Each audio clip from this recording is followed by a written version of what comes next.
ઓમ નમો ભગવતે વાસુદેવાય. પવિત્ર પુરુષોત્તમ માસનું મંગળકારી મહાત્મ્ય. તો મિત્રો, આજે આપણે સાંભળીશું અધ્યાય 2, પાવનકારી પ્રશ્ન ઉત્તમ ઉત્તર. મહાજ્ઞાની એવા સૂતપુરાણીના આવા પાવન વચનો સાંભળીને પ્રસન્ન થયેલા ઋષિ મુનિઓ એમની પ્રશંસા કરવા લાગ્યા. તીર્થાટન કરીને તન મન જીવન કૃતાર્થ કરી ચૂકેલા મહાજ્ઞાની છતાં નિરાભિમાની એવા સૂતપુરાણીના અમૃત વચનોનો અમૂલ્ય લાહવો લેવા અધીર થઈ ચૂકેલા મુનિવર્યોમાંથી સૌનક મુનિ બંનેને હાથ જોડી પ્રણામ કરતા જિજ્ઞાસુ સ્વરે બોલ્યા, હે સાધુવર્ય, સંત શ્રેષ્ઠ સૂતપુરાણીજી, આપનું જીવન ધન્ય છે. ભવાટવીમાં અટવાતા જીવ માત્રનું સાંસારિક ઝેર પળ માત્રમાં ઉતરી જાય એવું પરમ દિવ્ય ઔષધ આપની વાણીમાં છે. બાળ તપસ્વી મહાજ્ઞાની તપેશ્વર સુખદેવજી મહારાજના શ્રીમુખમાં તો સાક્ષાત સરસ્વતીનો વાસ છે. એમના શ્રીમુખમાંથી સરેલો એક શબ્દ મનુષ્યના જીવન પરિવર્તન માટે પર્યાપ્ત છે. તમે એવા ઋષિ શ્રેષ્ઠના વચનામૃતોનું શ્રવણપાન કરીને સીધા જ આ પાવન ભૂમિમાં પધાર્યા છો, તો કૃપા કરીને એ ઉત્તમ બોધના સાર તત્વનું અમને શ્રવણ કરાવો, જેથી અમને પણ જ્ઞાનગંગામાં સ્નાન કર્યાની અનુભૂતિ થાય. સૂર્યના સુવાળા સ્પર્શથી ખીલેલા તાજા કમળ જેવું સ્મિત કરતા સૂતપુરાણીજી બોલ્યા, હે ઋષિવર્યો, પૂર્વકાળે કરેલા કર્મોના પરિપાક રૂપે સૂત જાતિમાં જન્મેલા મારા જેવા અતિ સામાન્ય માણસ પ્રત્યે આપનો આવો પૂજ્ય ભાવ ને હું મારું મહાસદભાગ્ય માનું છું. હું અતિ મંદમતી છું. પરમ કૃપાળુ કરુણાકારી કીર્તારની કૃપા વડે અને આપ સમાન મહાત્માઓના સત્સંગ સાનિધ્યના કારણે મને કથા કીર્તન પર અતિ પ્રેમભાવ છે.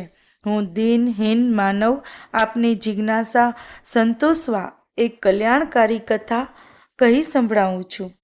પૂર્વકાળે પુણ્યબળના પ્રભાવને પ્રાપ્ત થયેલા સૃષ્ટિના સૃષ્ટા એવા બ્રહ્માજીના માનસપુત્ર એવા દેવર્ષિ નારદજી એકવાર ભવભીડભંજન ભાગીરથીના કિનારે આવેલા બદ્રીનારાયણ આશ્રમે પધાર્યા અને નારાયણને અંતઃકરણથી નમસ્કાર કરીને કહેવા લાગ્યા, હે કરુણાનિધાન, કૃપાસાગર, આપ સત્વ સ્વરૂપ છો. આપ સાક્ષાત નારાયણ છો, સર્જનહાર છો. છતાં જપ તપ દ્વારા જીવ માત્રને બોધ આપી રહ્યા છો કે સંયમથી કષ્ટ સહન કરી નામ સ્મરણ કરવામાં જ સાર્થકતા છે. હે પરમાત્મા, દયાનિધાન, આ હળાહળ કળિયુગ પ્રવર્તી રહ્યો છે.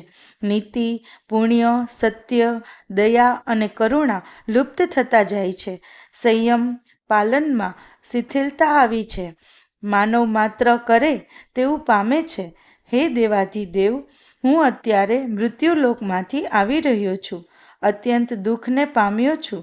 મૃત્યુલોકમાં વ્યાપેલા અવિદ્યા, મોહ, મમતા, લોભ, મદમસ્તરના અંધકારને જોતા મને લાગે છે કે પૃથ્વીનો પ્રલય નજીકમાં છે.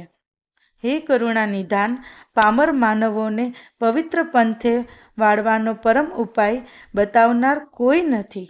હે મંગળકારી મહારાજ, મૃત્યુલોકના મોહાંધ મનુષ્યો પર કૃપા વરસાવો અને તેમને કોઈ પવિત્ર વ્રતનો સાર કહી સંભળાવો કે જેનું શ્રવણ આચરણ કરીને મનુષ્ય પોતે જ પોતાનું કલ્યાણ સાધે અને મોક્ષને પ્રાપ્ત થાય. દેવર્ષિ નારદની વ્યથા સાંભળીને સાક્ષાત નારાયણ પ્રભુ કહેવા લાગ્યા, હે દેવર્ષિ, તમે આજે અતિ ઉત્તમ પ્રશ્ન કર્યો છે. તમારા જેવા પુનિત પાવનકારી સંત મહાત્માઓ જ સંસારી જીવોના સકળ સંતાપ અને દારૂણ દુઃખનો નાશ કરે છે. હે વત્સ, ધ્યાન કરીને સાંભળ. ગોપી વલ્લભ યદુનંદન ભગવાન શ્રી કૃષ્ણ સ્વયં પૂર્ણ પુરુષોત્તમ પ્રભુ છે. શ્રી કૃષ્ણની પાવન લીલાઓનું એક ચિત્તે શ્રવણ કરનાર જીવના સકળ સાંસારિક દુઃખ દૂર થાય છે. આજે હું તને પુરુષોત્તમ ભગવાનને અતિ પ્રિય એવા પાવન માસનું પવિત્ર આખ્યાન કહી સંભળાવું છું. આ આખ્યાન શ્રવણ કરનાર જીવના આધિ, વ્યાધિ અને ઉપાધિ ટળે છે. ત્રિવિધ તાપ દૂર થાય છે. દુઃખ દારિદ્ર્ય ટળે છે. સંતાપનો ક્ષય થાય છે. આ સાંભળી અતિ જિજ્ઞાસાને વશ થયેલા દેવર્ષિ નારદ વિનયપૂર્વક પ્રણામ કરીને કહેવા લાગ્યા, હે પ્રભુ, આજે તમે સાવ નવા માસની વાત કરી રહ્યા છો. હું અજ્ઞાની છું, તેથી મને પુરુષોત્તમ માસની, તેના અધિષ્ઠાતા દેવની અને તેની કથાની જાણ નથી. માટે કૃપા કરીને મને એ સર્વ સંતાપને હરનારી પાવન કથા કહી સંભળાવો. નૈમિષારણ્યમાં બિરાજમાન સુતપુરાણી સૌનકાદિ ઋષિઓને કહેવા લાગ્યા, હે ઋષિવર્યો, નારદજીનો જિજ્ઞાસાભર્યો પ્રશ્ન સાંભળીને દેવાધિદેવ નારાયણ પ્રભુ બોલ્યા, હે દેવર્ષિ, પુરુષોત્તમ પ્રભુએ સ્વયં એને પોતાનું નામ આપીને એ માસને અતિ પાવનકારી બનાવ્યો છે. આ માસમાં જપ, તપ, વ્રત, દાન અનંત ફળ આપે છે. ત્યારે દેવર્ષિ નારદ બોલ્યા, હે નાથ, મુજ અજ્ઞાનીએ પાવન પુરુષોત્તમ માસનું નામ આજે પહેલીવાર સાંભળ્યું છે. તેથી આ માસમાં વ્રત, તપ, નિયમ, ઉપવાસ, દાન આદિ કઈ રીતે કરવા એ વિશે મને કૃપા કરીને વિગતવાર કહો.